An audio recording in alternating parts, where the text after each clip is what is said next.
Hello everyone. In this video, I will show you how to fix the Steam purchase error. First, check the Steam server status. Sometimes Steam servers go down for maintenance or face temporary outages.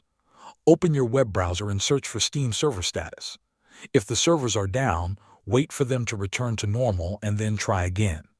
If the servers are fine, move on to the next steps.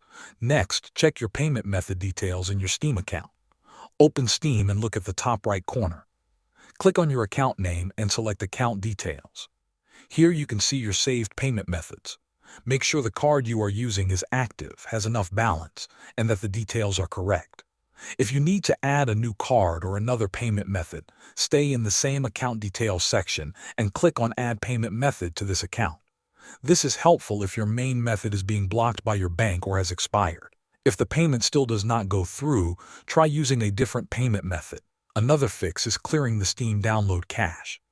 To do this, open Steam, click on Steam in the top left, choose Settings, then open the Download section. Select Clear Download Cache. Steam will restart after this step. Clearing the cache removes temporary files that may interfere with the checkout process. After Steam restarts, try your purchase again. One of these steps usually solves the problem for most users. Thanks for watching.